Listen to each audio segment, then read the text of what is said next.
A child sits cross-legged in a siege on Arrakis. The walls are stone. The air is thick with the smell of spice and bodies and something older than both. Her mother is whispering a story to her.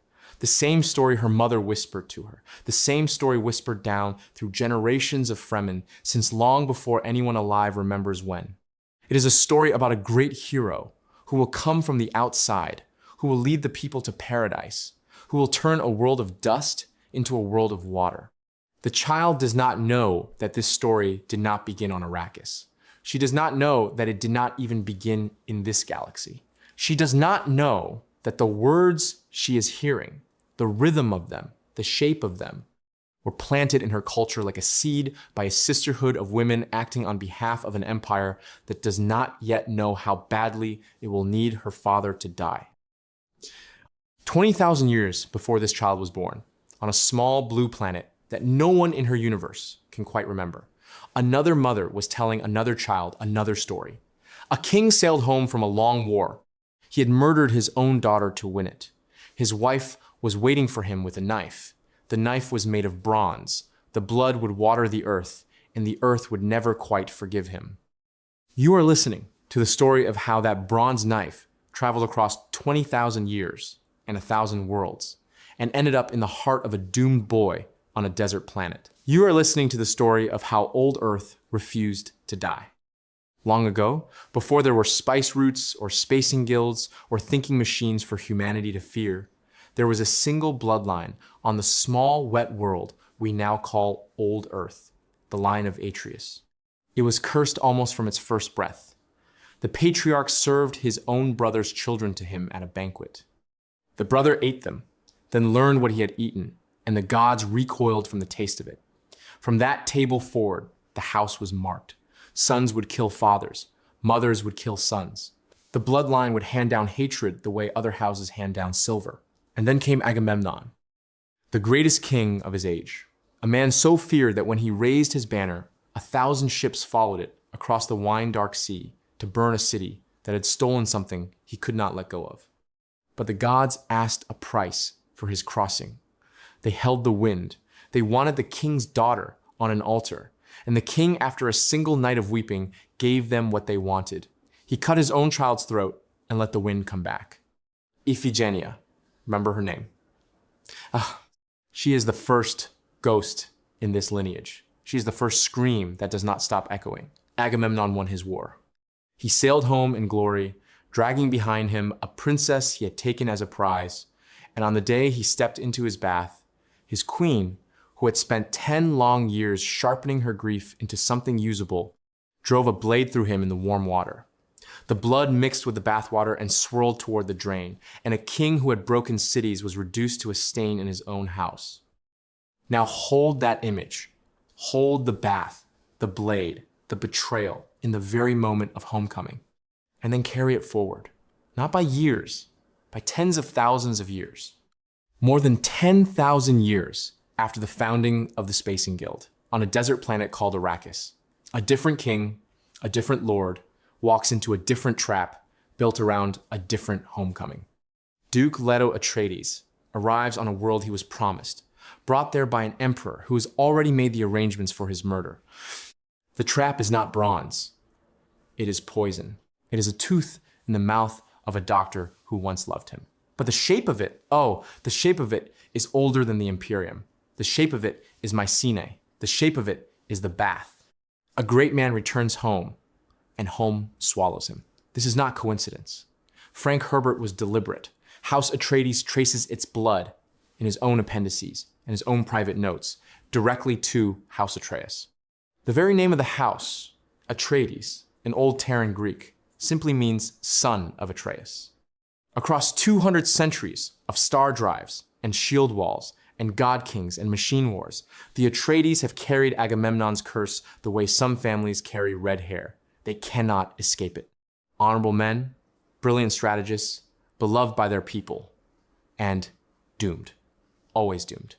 The universe punishes them for sins committed before there were stars to swear by. And then there is the boy. Paul Atreides is 15 years old when he begins to learn what is in his blood. And not just in metaphor. He carries genetic memory. He can reach back, generation by generation, life by life, until the river of his ancestors thins to a trickle, and that trickle leads back to a court at Mycenae, to a king who killed a daughter for wind, to a queen who killed a king for vengeance. Paul, in the quietest hours of the night on Arrakis, can hear them. He can taste the salt of the Aegean. He can feel a bronze knife in a hand that is and is not his own. When the Bene Gesserit speak of him as Kwisatz Haderach, the one who can be many places at once, they are speaking in a language they themselves no longer fully understand, of a boy who can be Agamemnon and Orestes and himself, all in the same breath, all in the same trembling instant. Think of what that does to a person. The Greek tragedies were not just stories to ancient audiences. They were warnings. They taught a truth that every culture eventually relearns the hard way, that power calls for sacrifice. That sacrifice creates ghosts. That ghosts demand more sacrifice. Paul does not just inherit a dukedom on Caladan. He inherits a pattern. He inherits a wheel that has been turning for 200 centuries. And when he climbs onto it, he can already see exactly where it will take him. Some scholars within the Imperium have written in texts that the Bene Gesserit later quietly suppressed that the Atreides themselves were a kind of living archive, that their stubborn refusal to abandon honor, their compulsive loyalty to lost causes, their habit of producing dukes who would die for their men rather than survive without them was not a personal virtue. It was a hereditary haunting. The ghost of Agamemnon, of Hector, of Achilles, all of them whispering through the centuries, telling their descendants how a noble man is supposed to die. Leto knew, Paul knew, and neither of them could refuse. This is the first thing you must understand about the Imperium. The future you see on screen, the spaceships and the spice and the Sardaukar legions, all of it is built on a foundation older than recorded history. The Atreides are not just a noble house. They are a haunting. And they are only the first haunting. Now, if Agamemnon's curse is the iron in the foundation of the Atreides, there is a softer thread woven into the same cloth, a thread that comes not from the courts of dead kings, but from the kitchens of forgotten servants. It comes from a story that was once told to children before they slept, and it is, against all rational expectation, hiding in plain sight in the highest chambers of the imperial palace. It is the story of Ashenpotel, or as her name has come down to most of you who are listening, Cinderella. Now stop, because I know what you are thinking. A girl with a glass slipper does not seem to belong in a universe of plasma weapons and worm riders. But this is precisely the point Frank Herbert wanted his readers to feel. He wanted you to recognize the shapes underneath the strangeness. Because if the strange feels familiar, then the familiar starts to feel strange, and that is when a story begins to do its real work. Look closely at the structure. A child of true noble blood is forced into a position of servitude or exile. Their birthright has been stolen by a wicked usurper, a stepmother, a stepfather, or in the great galactic version of the tale, an emperor and a baron. The displaced child must hide. They must wear ash on their face and rags on their body. They must serve. They must wait. And then, in a moment of cosmic justice, their true identity is revealed. The slipper fits, and the kingdom that was always theirs is restored. This is Paul Atreides. When his father is murdered and his house is burned to the ground, Paul does not return immediately to power. He is driven into the desert. He hides among the Fremen, who do not initially know who he is. He takes a new name, Usul, Muad'Dib. He wears the still suit of a servant of the dust, the ash of a poor world. He labors, he waits. And then, at the right ritual moment, he reveals the foot beneath the rag, and the slipper fits. The Atreides ring, the Atreides face, the Atreides voice. The kingdom is restored. The wicked stepfather, Shaddam IV, is humiliated in his own throne room. The wicked uncle, Baron Harkonnen, is killed by a child with a poison needle. Even the detail of the poison needle is from older folklore. The small blade that finishes the giant. the thumbnail that brings down the king. But Herbert is too clever to leave the fairy tale clean. He understood something the Brothers Grimm understood, and that the soft, modern tellings of these stories have tried to make us forget. The original Aschenputtel is a horror story. In the oldest German version, the wicked stepsisters cut off their own toes and heels to fit into the slipper, and then, at Aschenputtel's wedding, doves come and peck out their eyes. Cinderella ends in blindness and mutilation. The kingdom is restored, yes, but it is restored in blood, and the new queen is no innocent. She has seen what justice costs, and she has paid it gladly. This too is Paul Atreides. The boy who lives the fairy tale, who walks through the structure of every displaced prince story humanity has ever told, and finds at the end of it, not happily ever after, but a jihad that will kill 61 billion people on 90 planets. The slipper fits, the kingdom is restored, and the doves are pecking out the eyes of the entire human species. There are other folk legend echoes throughout the saga, and once you start seeing them, you cannot stop. The witch in the woods, the old woman who tests the hero with a question that decides his life. That is the Reverend Mother Gaius Helen Mohiam at Caladan, with her box of pain. She is Baba Yaga in a black robe. She is the riddle of the Sphinx. She is the crone at the crossroads in every culture's deepest cabinet of stories. And her test is the same test it has always been. Are you human or are you something less? The animal helper, the loyal beast who guides the hero through impossible terrain. That is the sandworm, yes, but it is also the dream of every shepherd boy who ever rode a wolf in a midnight tale. The hero's journey through the underworld and back. That is Paul taking the water of life and dying for 3 weeks and 3 days and returning with the knowledge of all things. That is Orpheus, that is Inanna, that is Persephone. The story is older than wheat. And here is what I want you to hold on to. None of this is accidental. Frank Herbert spent years studying anthropology, comparative religion, and folklore. He knew exactly what he was doing when he reached for the bones of these old stories to build his new ones. He believed that humanity tells the same handful of tales over and over because those tales encode survival. They encode warnings, they encode hope. A species that forgets its fairy tales is a species that forgets how to fear the right things. But here is the deeper question, the one the books force you to sit with, whether you want to or not. If our fairy tales survive to the year 10,191, who carried them?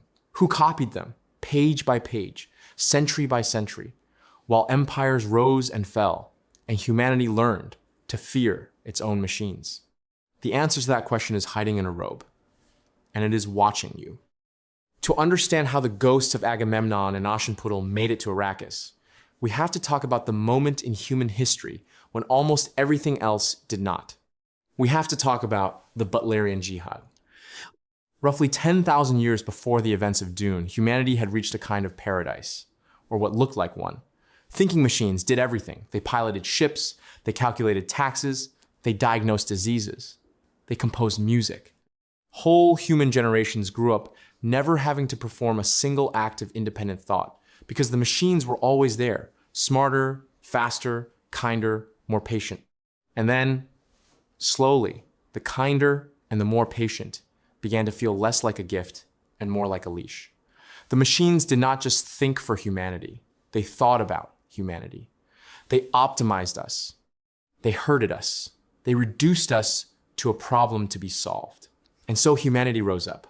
The Butlerian Jihad lasted nearly 2 centuries. It was not a clean war. There were no front lines. The thinking machines had no single throne to be toppled. They were embedded in every system, every culture, every body. To kill them, humanity had to kill enormous portions of itself. Cities were burned to scorch their networks. Implanted chips were cut out of human flesh by hand. Entire branches of knowledge were torched in great public bonfires because no one could be sure which texts were merely written and which were written to be read by the machines. By the end of it, the great commandment that emerged from the ash was simple, terrible, and absolute. Thou shalt not make a machine in the likeness of a human mind. But here is the part the histories rarely focus on. When you burn that much, when you cut that deeply, you do not just lose machines. You lose libraries. You lose languages. You lose the names of grandmothers and the recipes for bread and the shape of every story humanity ever invented to explain itself to itself. The Butlerian Jihad was not just an extermination of artificial minds. It was a cultural bottleneck, the likes of which our species had never survived before. So how did anything come through? The answer is the commission of ecumenical translators. After the jihad, with the embers of civilization still glowing, a group of 121 religious scholars from every surviving tradition gathered to do something that had never been done before.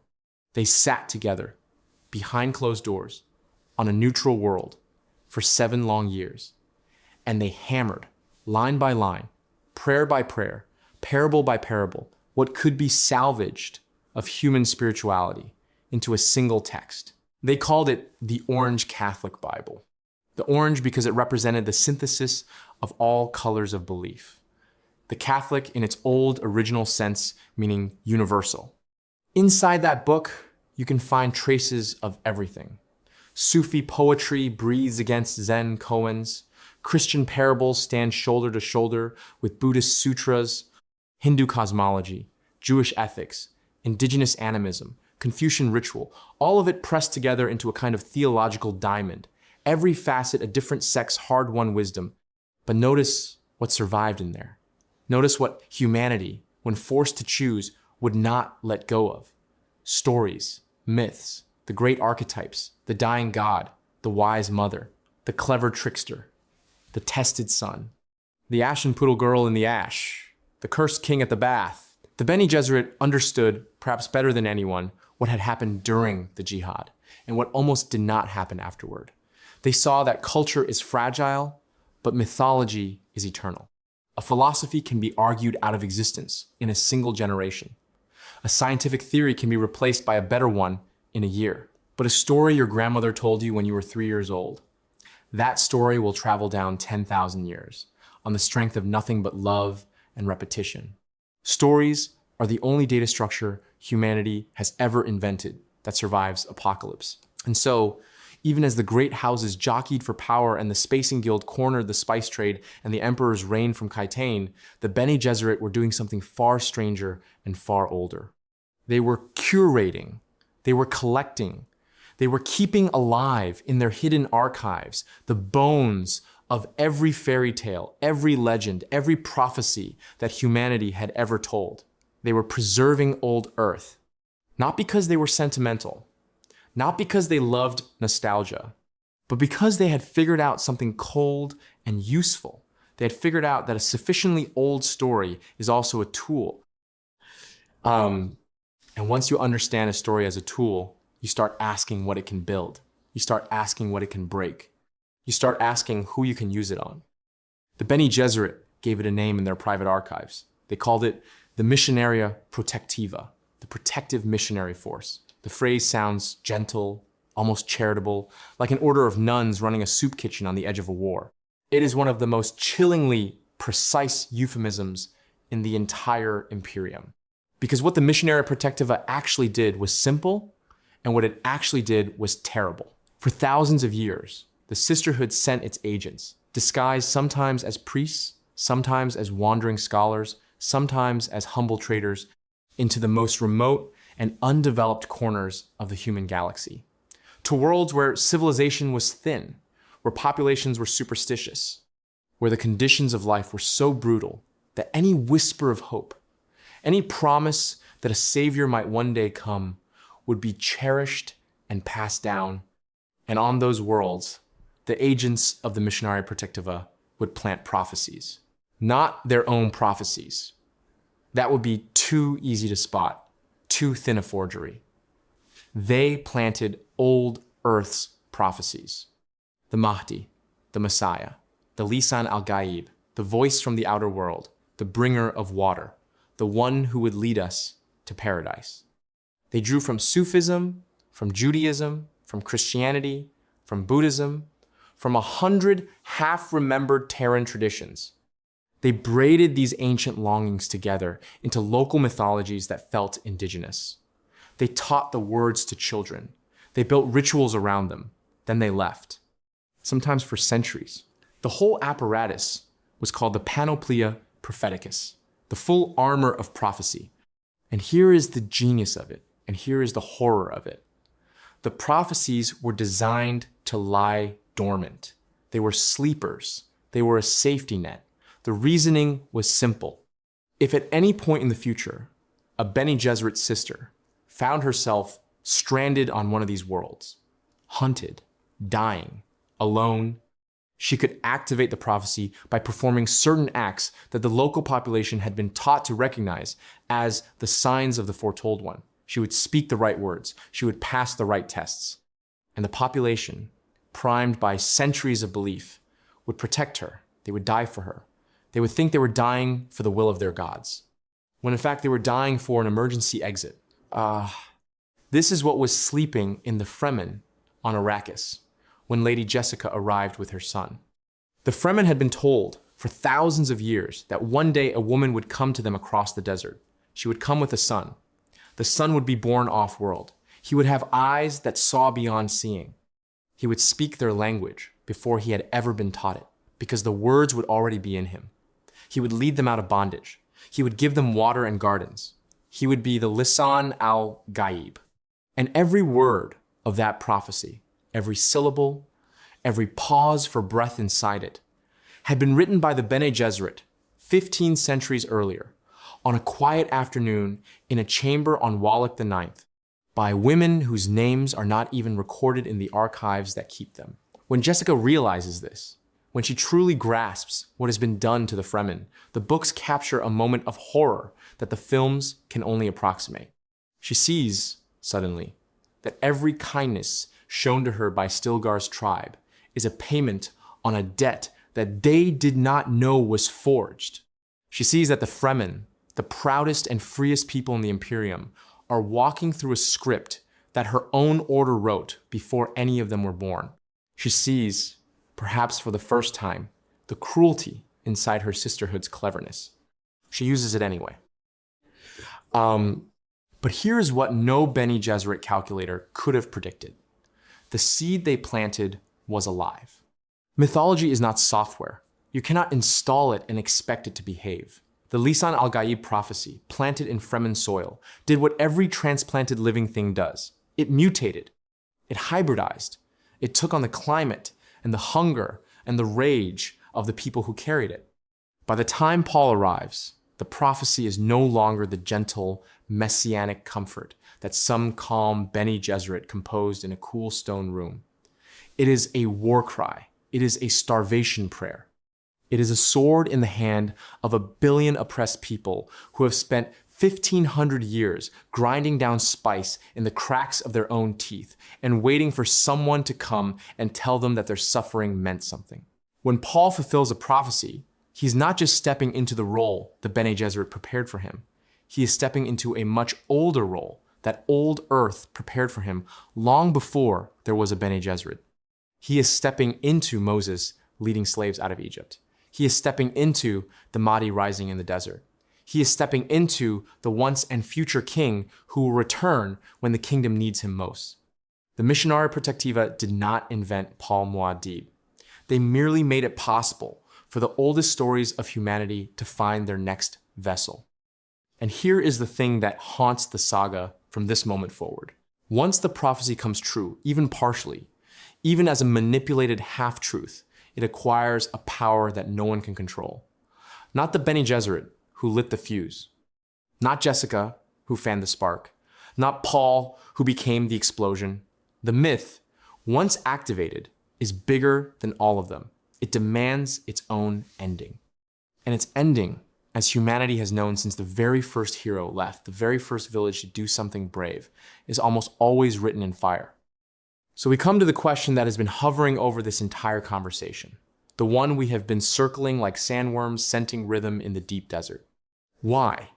Why, in a universe of folding ships and shielded cities and minds that can split themselves across 100 lifetimes, do humans still need the stories of a king who never existed and a girl whose slipper never quite fit? Why does the Imperium, in the year 10,191, still think the way it does? in archetypes, in bloodlines, in curses and prophecies, and the slow vengeance of fate? The easy answer is that Frank Herbert wrote it that way, that he wanted his far future to feel mythic, so he reached for the deepest myths he knew. And that is true, but it is not the whole truth. The whole truth is something Herbert himself believed and tried in book after book to make us believe alongside him, which is that the human animal does not actually live in the present. The human animal lives all the time, every day, inside its own stories. The technology changes, the ships get faster, the empires get bigger. But the inside of the human skull is still a cave, and on the walls of that cave, humanity is still drawing the same pictures it has always drawn. The hunter, the lost child, the wronged king, the wise mother, the desert that becomes a garden. We are not a species that uses stories. We are a species that is made of them. This is the bitter wisdom underneath all of Dune. The Bene Gesserit thought they could engineer humanity by engineering its myths. The Atreides thought they could escape their curse by being more honorable than their ancestors. The Fremen thought they were the authors of their own destiny when they were, in part, the inheritors of someone else's. And every single one of them learned, eventually, the same lesson. You can plant a story, you can prune a story, you cannot kill a story. And a story, given enough time, will grow back through everything you tried to build on top of it. There is an image in the later books that I have never been able to shake. Leto II, Paul's son, ruling for 3,500 years as a half-worm, half-man, tyrant god, sitting in his siege and reading from the Orange Catholic Bible. A creature so far from human anatomy that no Bene Gesserit Reverend mother could have recognized him as her descendant. And what is he reading? Stories. Old stories. Earth stories. The same stories his 30 times great-grandmother might have read in a quiet evening on Caladan. Even the God Emperor cannot escape his grandmother's bookshelf. And I wonder sometimes about us, about you listening to this, in whatever year you were listening from, in whatever city, on whatever rim of whatever galaxy you happen to find yourself. Because the thing about the echoes of old Earth is that we are still inside the recording. The small device in your pocket has more processing power than every thinking machine of the early Butlerian era combined. The world is changing faster than any single human mind can track. And yet, when something terrible happens to you, when you lose someone, when you fall in love, when you see your child laugh for the first time, what do you reach for? Stories. The ones your grandmother told you. The ones you read at 3 a.m. under a blanket with a flashlight. The ones whispered to you on planets that do not yet exist. The Imperium of 10,191 is not, in the end, a portrait of the future. It is a mirror. Frank Herbert built a galaxy of god kings and worm gods and breeding programs and folded space, and he placed at the very heart of it the smallest, oldest, most fragile thing in human experience. A child being told a story before bed, a mother whispering of a hero who will one day come. The technology rusts, the empires crumble, the thinking machines burn.